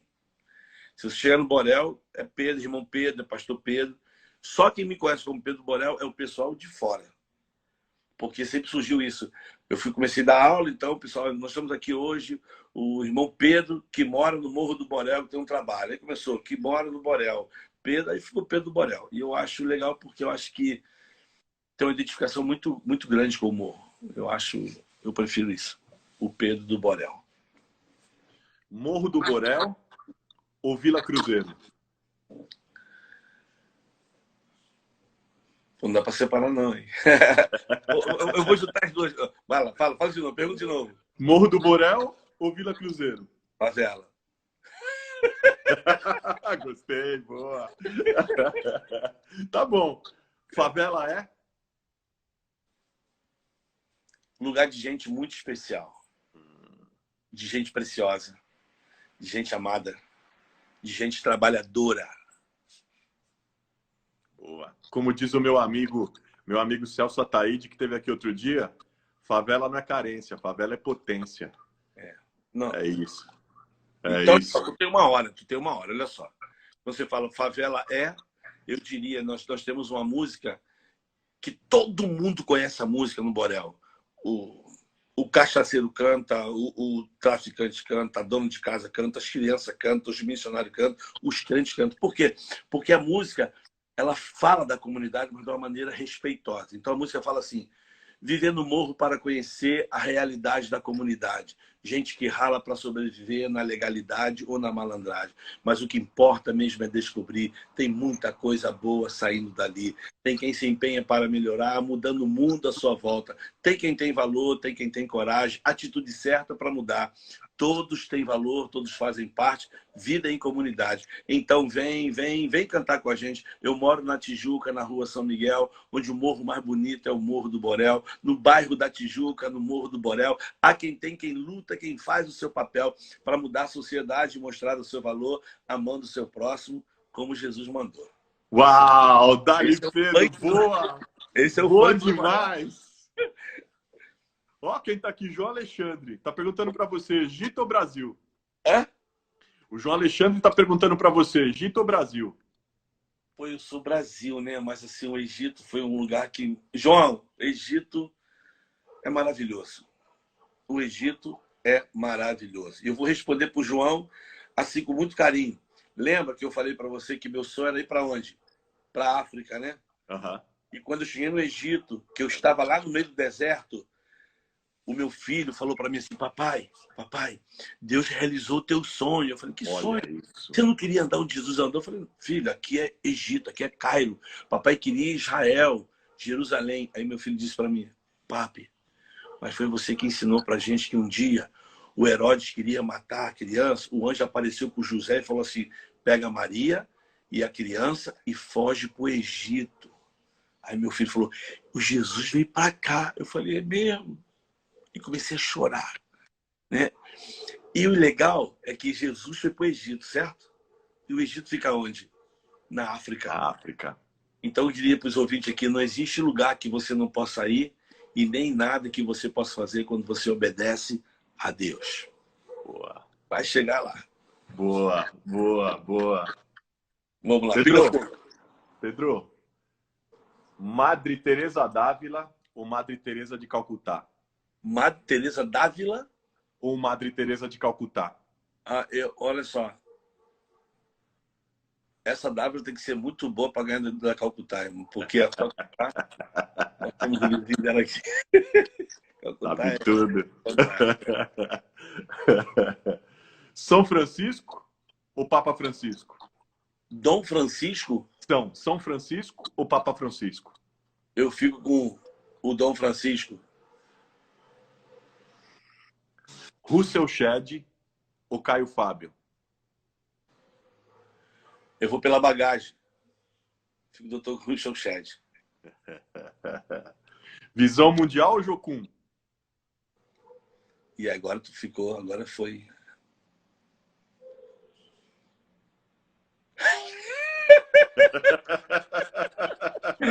Me engafou alguém, rapaz. Você acha que tem moleza aqui? Eu vou ficar com Visão Jocum. Eu acho, pelo que eu conheci mais próximo, foi Jovens com a Missão Jocum. Ó, eu vou fazer uma pergunta retórica, porque o pessoal tá assim, ó. Flamengo ou Vasco? Flamengo ou Fluminense? Mano, eu vou responder com um poema. A minha razão de viver não é a cruz de Malta, mas o que aconteceu na cruz do Calvário. Por isso eu não sou influenciado e nem me sinto uma estrela solitária. Eu trago no meu peito uma sigla CRF, Cristo restaura e fortalece. Meu coração estará sempre inflamado por aquilo que me chamou para ser raça eleita e nação santa. Me faz uma pergunta dessa. Não levanta, gente. Não levanta que o cara corta. Exatamente. Ó, o pastor Davi tá na minha aqui, ó. Vai, Corinthians. Ó. E esse papo de Liverpool, que tá todo mundo falando negócio de Liverpool. O que é isso? Liverpool. Nunca ouvi falar, não. Livre o quê? Livre? Não sei o que é, não. A música We Are the World, que foi escrita e composta, foi idealizada, né, composta pelo Michael Jackson e pelo Lionel Richie, te lembra? Acho que solidariedade, amor. Essa música é fantástica. Feijão, arroz e ovo frito é? Irmão, minha comida predileta. Faltou tomatinho com azeite. E ovo. Meus filhos sabem, minha esposa sabe. Doce de abóbora ou tiramisu? Eu vou pela nostalgia do doce de abóbora comprado na birosquinha que eu abro assim, você traz aquele coraçãozinho assim, aquilo ali é fantástico. Vou te contar um negócio, cara. O melhor, você sabe que eu sou fanático por doce de abóbora. Uhum. Adoro.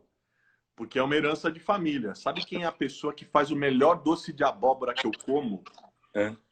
Meu pai. É sério? Meu pai faz um doce de abóbora que você não acredita.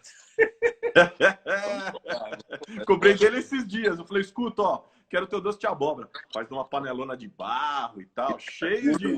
Aquele cravinho. Praia de Jeribá, em Búzios, ou Praia da Barra? Jeribá em Búzios, porque isso reflete meu amor, minha esposa. Jeribá. Jeribá. Beto Guedes ou Belchior? Beto Guedes. Beto Guedes. Sal da Terra. Essa música tem que ser cantada nas igrejas. Essa música, Sal da Terra, é uma música maravilhosa. Linha vermelha ou linha amarela? As duas são perigosas, hein? Linha vermelha. É que leva para Jardim Gramacho. Favela ou comunidade? Eu gosto de comunidade, porque o nome já diz comum unidade. Se eles entenderem isso, muda tudo. Zico Romário. E não fala isso pro flamenguista. Galinha de mentira, claro. Na minha idade, né? Na minha idade, não apaga.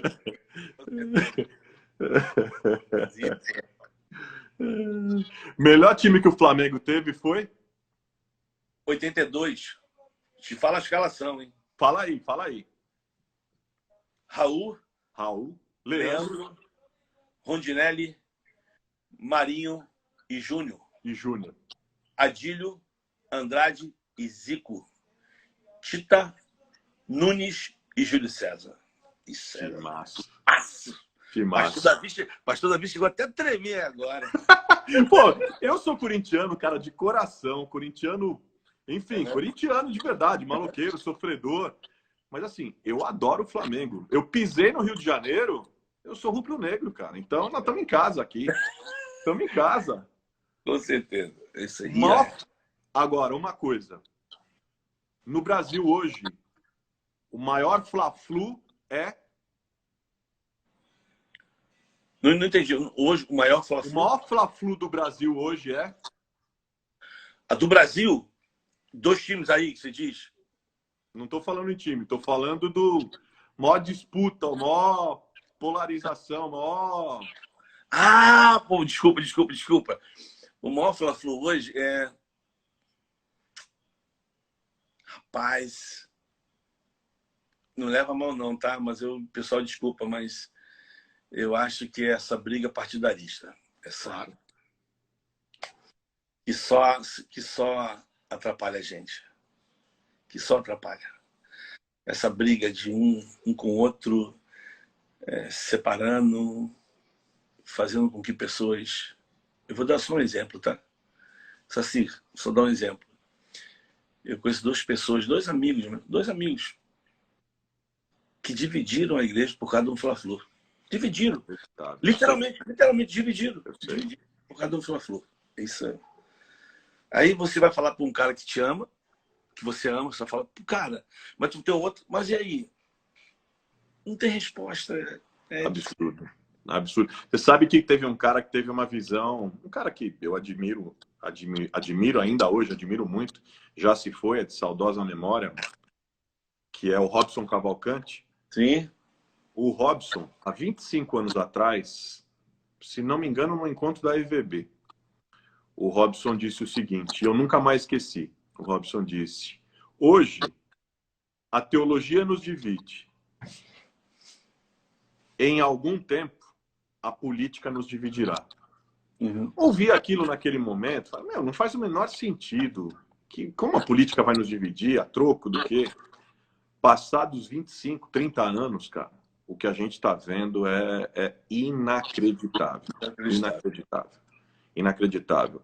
A ideologia invadindo a igreja, dividindo as pessoas de uma forma onde as lealdades a Jesus e ao reino hoje são menores que as lealdades ideológicas. Uma tristeza. E também que ela anda muito rápido, né?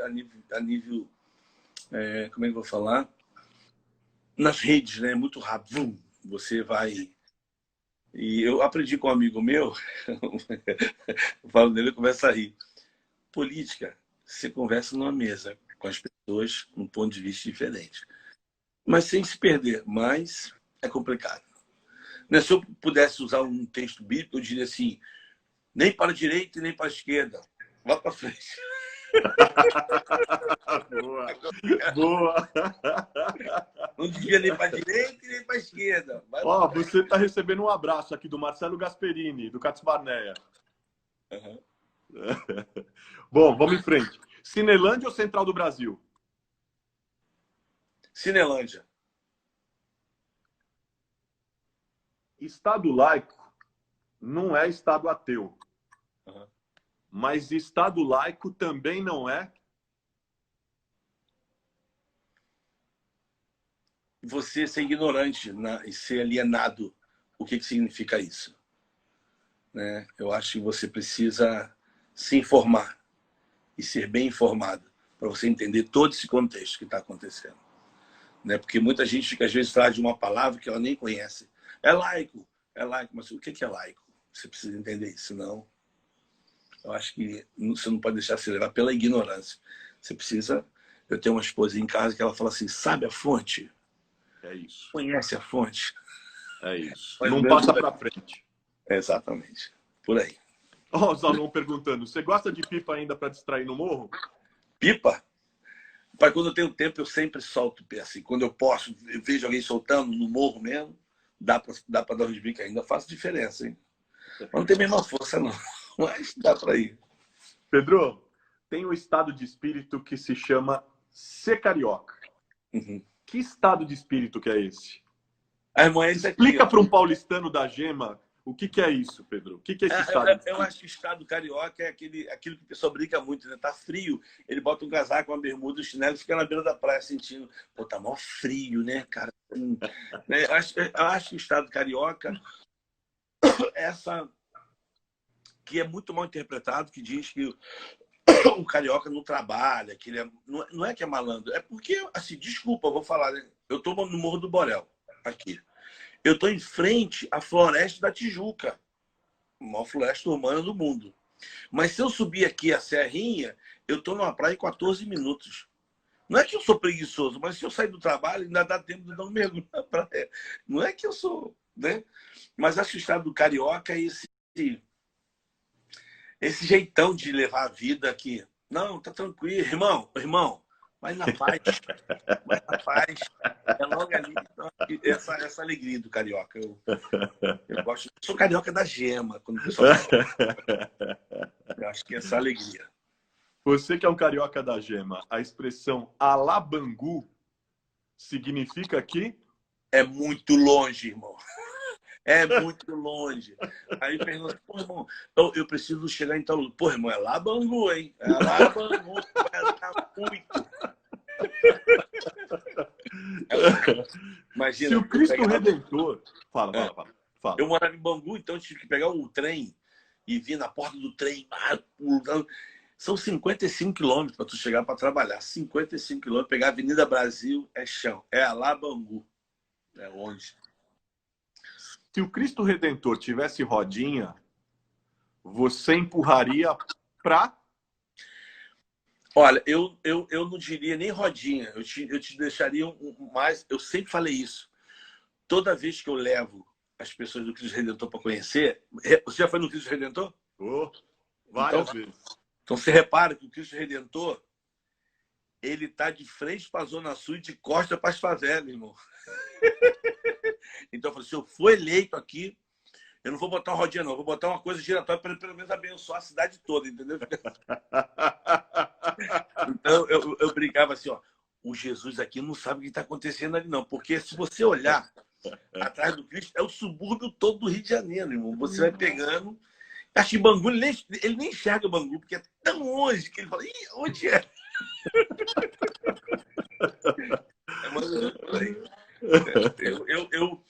Eu colocaria assim, no sentido da palavra, né, da hipérbole, colocaria para ele ficar rodando, né? Tipo assim, abençoa todo mundo, né? Abençoa todo mundo. Por isso que saiu aquele bloco, tem um bloco chamado Sovaco de Cristo, né? Sim. Ali de baixo, né? Então, e o pessoal fala que esse bloco é grande, cresceu muito porque a mão de Deus está sobre o bloco. Aí, tem que ser estudado, cara. Olha só, tô encontrando aqui uma carioca que encontrei lá na Bahia. Olha só, encontrando a Eliane aqui. Ah, que bom te ver por aqui. Um beijo para você. Carioca, o pastor Davi tá falando para você mandar o Cristo lá para Londrina. O Cristo para Londrina? O Cristo tá lá em Londrina através deles. Essa turma aí é... Pedro, se Vamos humilhar lá. ou se humanizar? Eu fico com se humilhar. Quando você se humilha diante das pessoas e reconhece, eu acho que não é fácil. Mas quando você se humilha, eu acho que no sentido de humilhar, de reconhecer que você precisa, ó, eu quero aprender, eu acho que isso tem sentido para mim. Tá me ouvindo bem, não? Fica até com medo quando tu faz assim. Deu uma cortadinha. É que eu quero te provocar mais, entendeu? Vai. Ser evangélico no Brasil hoje é ser resistência a...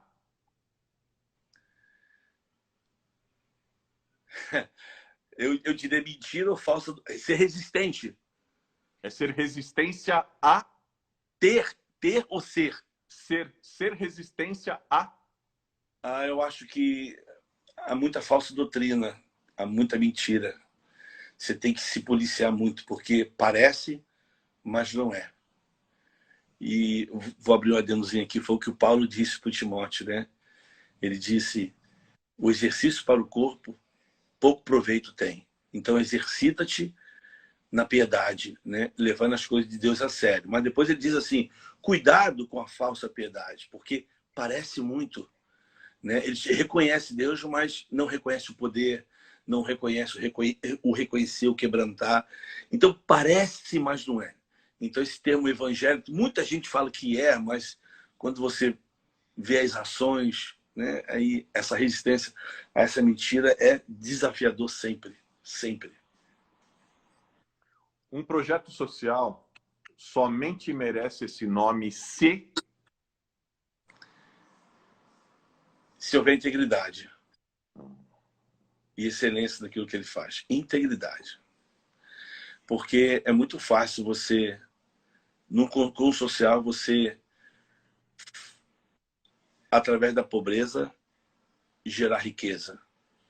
E aí você só usa as pessoas. Mas a integridade faz com que você valorize as pessoas e tudo aquilo que você está promovendo tem um fim para aquilo. Não é simplesmente estar ali alimentando a pobreza, mas empoderar essas pessoas e dar a elas a dignidade que elas precisam. Então, para mim, seria integridade nesse projeto. prioridade da igreja deve ser evangelizar ou fazer ação social?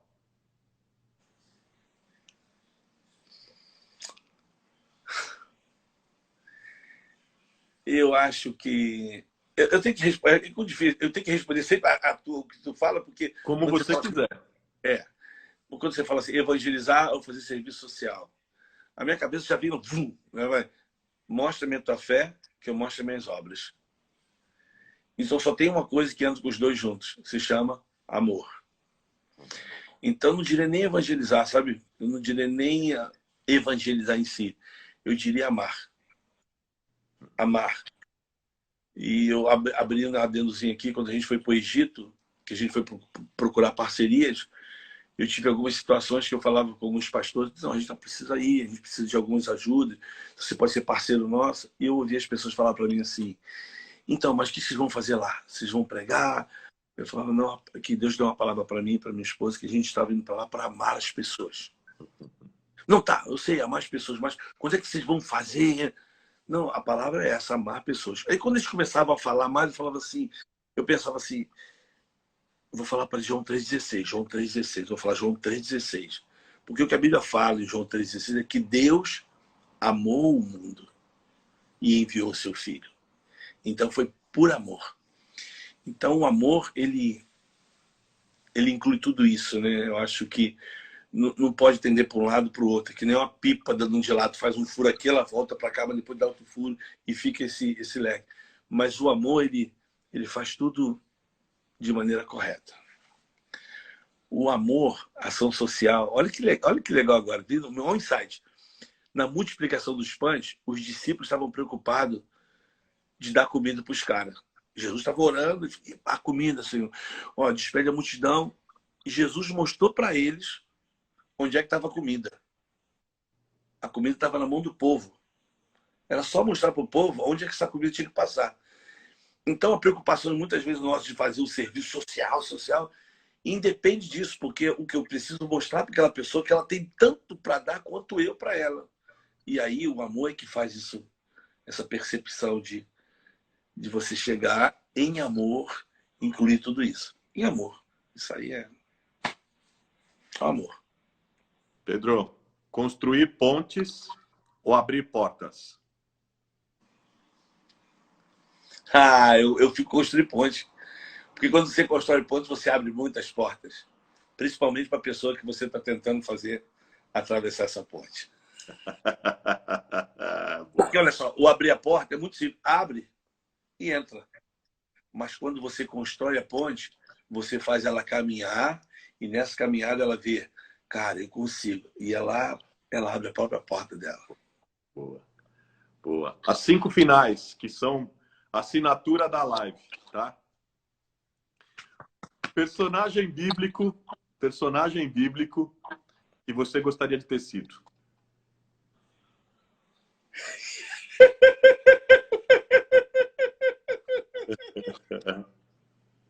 Tu vai rir de mim, não, irmão?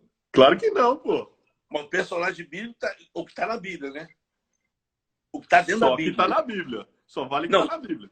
Não, eu sei, mas ele não é o cara que, talvez o apóstolo Paulo, tal, não. Ele é alguém da Bíblia. Alguém de lá.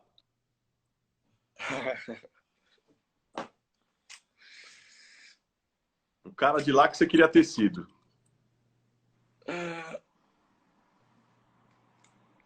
Não vai me compreender mal, não. Principalmente você que está vivendo aqui. Mas eu gostaria de ter sido o gadareno que encontrou com Jesus. Não pensando do lado que ele viveu, mas eu acho... Eu queria saber da maneira como Jesus olhou para ele. Como é que foi esse olhar, né? Como é que foi esse olhar para aquele nu, né? E esse olhar também dele para aquele Jesus que estava na frente dele e tudo aquilo transformou.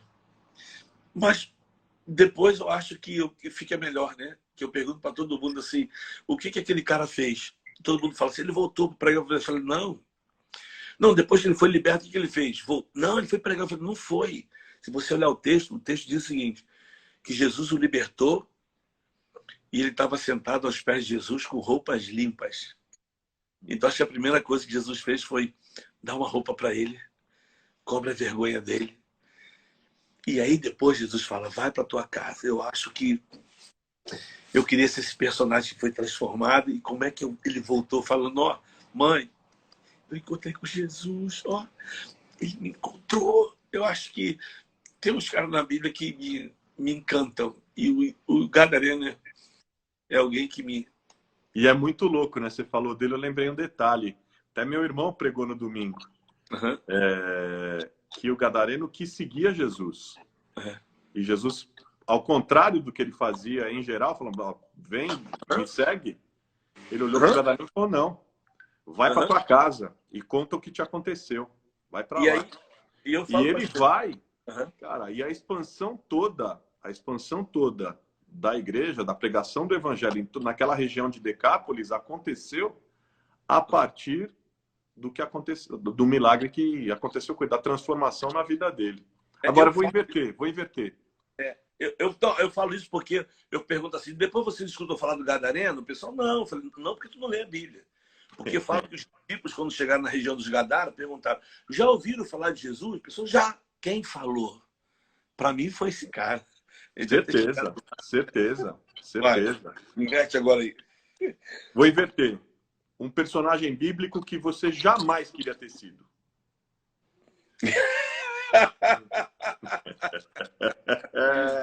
Eita.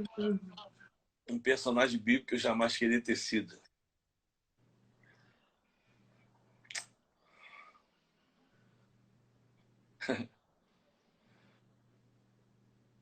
Eu não queria ter sido Pilatos.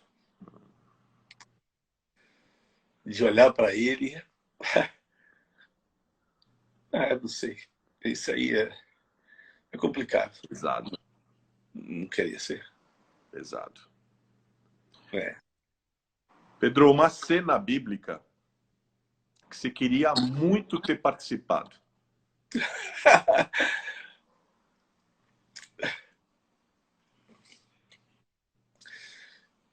Eu não só queria ter participado, mas eu queria ter sido a pessoa que levou ele até Jesus. Do Bartimeu. Eu queria ver do Bartimeu. Eu queria ver o Bartimeu gritando, né? Jesus, oh Jesus. E o pessoal mandando ele calar a boca. E aí Jesus falou, traz ele aqui. Eu acho que eu queria ser o cara que ia falar assim, ô Bartimeu, cara, ele te ouviu, o moleque tá te chamando, vamos lá. Eu acho que eu queria ser esse cara porque no momento daquela multidão toda, eu sempre falo isso, né, que eu acho que o cara que levou o Bartimeu até Jesus, ele se aproximou de Jesus e falou assim, Jesus, ó, foi eu que trouxe ele aqui, depois dá para dar uma oradinha por mim aí.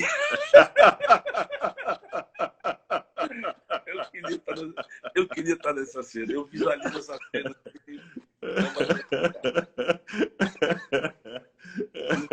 Ninguém fala, mas eu queria estar nessa cena e ser o cara que, tipo assim, porque o ceguinho precisou da direção. Ele tá te chamando, cara. Vamos. Alguém falou, tem bom ânimo, ele te chama. Pô, eu queria pegar ele levando. Irmão. Jesus, olha só, eu tô nessa multidão toda. Mas, ó, depois de orar por ele, tu ora por mim. Eu queria ver essa cena do Bartimeu. Boa. Boa, boa, boa. Por outro lado, de novo inverter. A cena bíblica que você jamais queria ter participado. Eu acho que eu não queria estar no pátio quando Jesus está apanhando, né? Eu acho que eu nunca tive a dimensão, mas depois que a gente viu o filme do Mel Gibson, né? Claro que ele não chegou nem perto do que aconteceu, mas expressou muito bem. Eu acho que eu não gostaria de estar nessa cena. Assim, eu estou falando do nosso mundo aqui, humanamente falando, do que eu vejo hoje, né? De coisas que eu vi no morro, de situações de covardia, né? De violência. Eu acho que isso é muito difícil para mim ver alguém apanhando sem poder se defender. Até porque ele não abriu a boca, como o texto diz, né? Mas é muito difícil para mim ver a questão da injustiça e a covardia. Acho que eu não gostaria de estar nesse momento lá, não. Não gostaria. Pedro, a última. Tá vendo? Você passou pelo paredão fácil, pô. Fácil. Passou liso, dando risada. A última. Pandemia é? Pandemia é... Eu acho...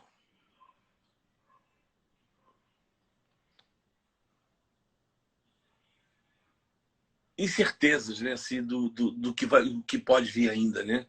Essa pandemia traz muitas incertezas, né? De preocupação, de como é que vai ser, né? Acho que a pandemia ela causa essas incertezas, né? Esse medo, principalmente as incertezas do futuro, como é que vai ser daqui para frente, e os monstros, né? Que são criados em função de tudo isso. Eu acho Cara, que... o povo quer que a gente faça vigília aqui. Eles estão falando, tá acabando. Eu fui, gente, pelo amor de Deus, acabou. Não... Meu, vamos matar o Pedro aqui. Vamos matar vocês também. Deixa eu falar uma coisa para vocês, antes de deixar a palavra, antes de fazer a provocação final aqui para o Pedro. Todas as lives são gravadas e vão para o meu canal. Meu canal é youtube.com/carlosbezerrajr oficial. youtube.com/carlosbezerrajr oficial. Todas as lives que foram feitas têm sido feitas ao longo desse tempo todo que a gente está vivendo de distanciamento social e da pandemia.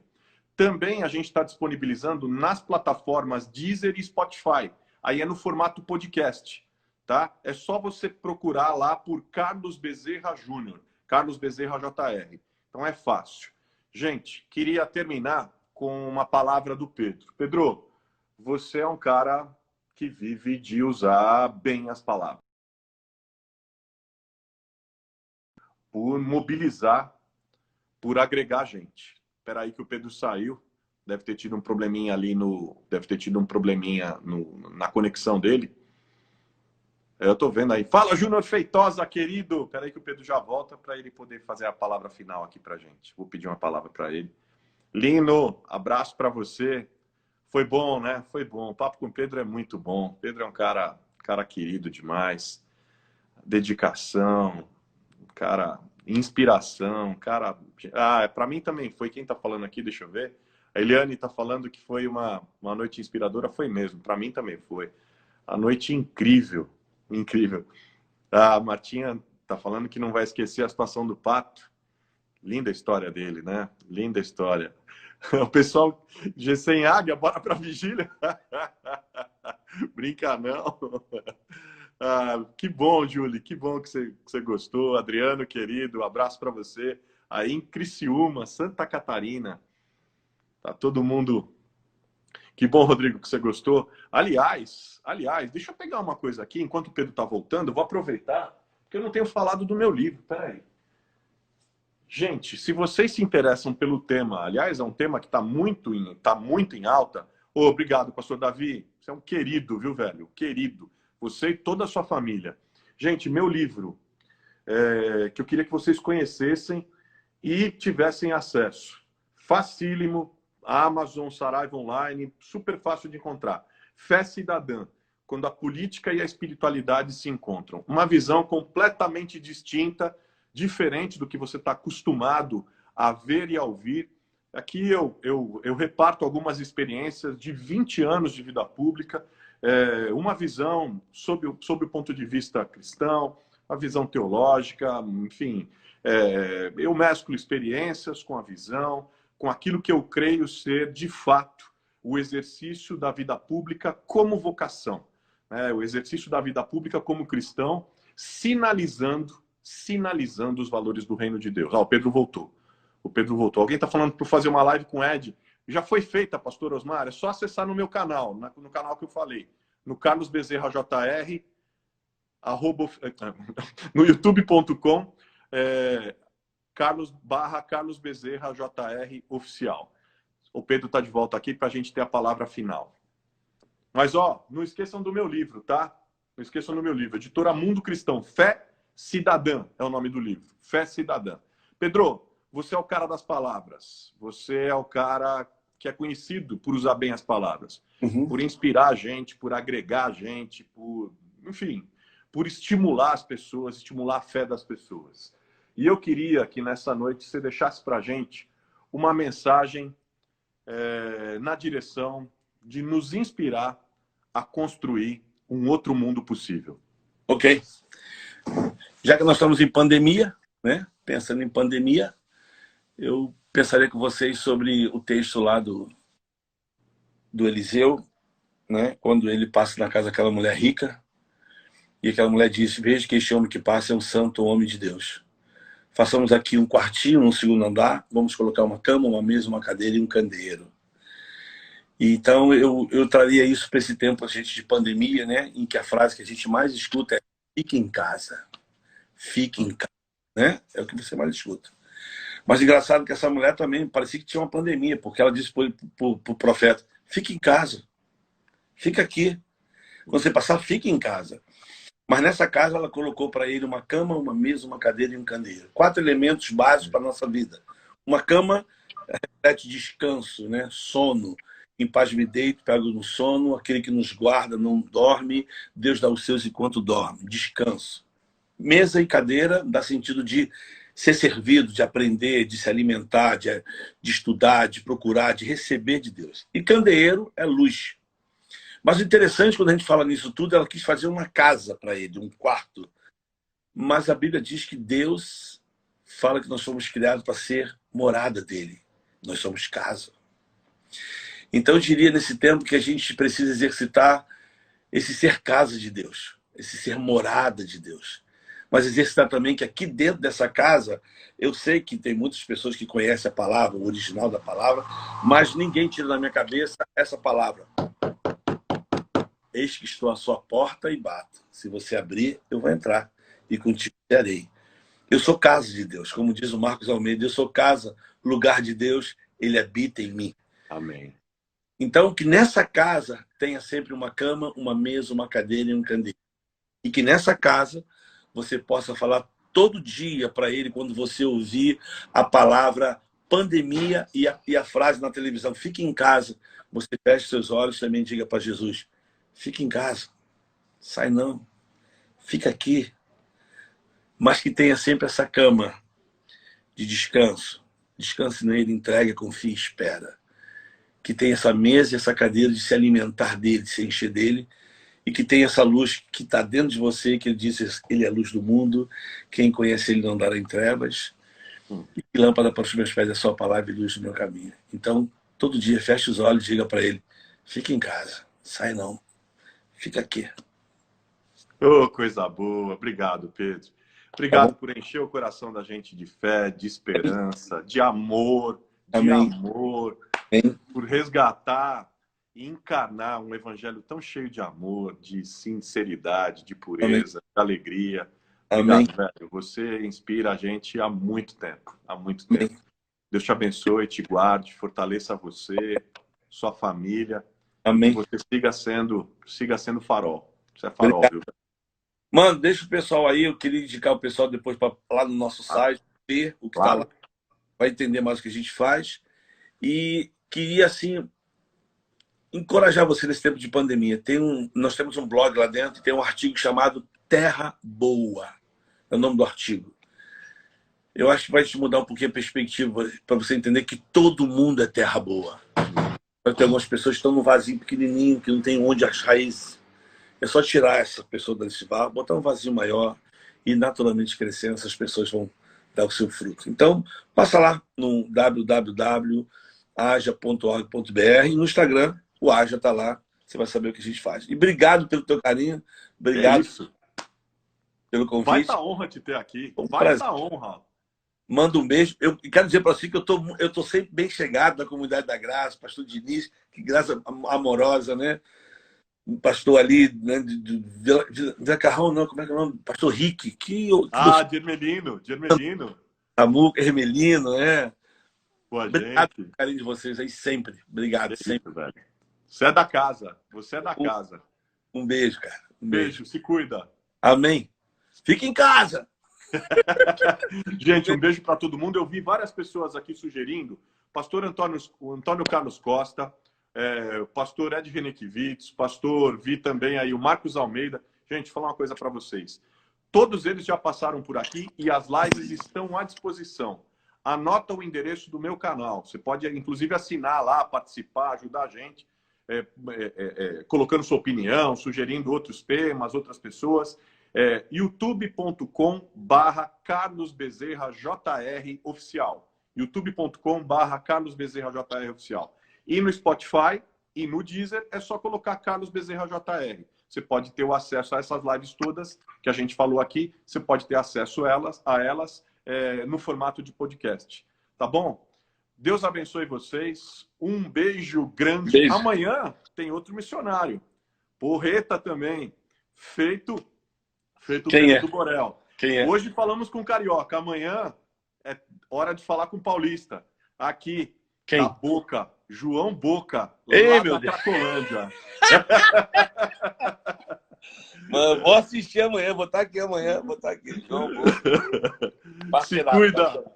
Um beijo. Beijo. Tchau.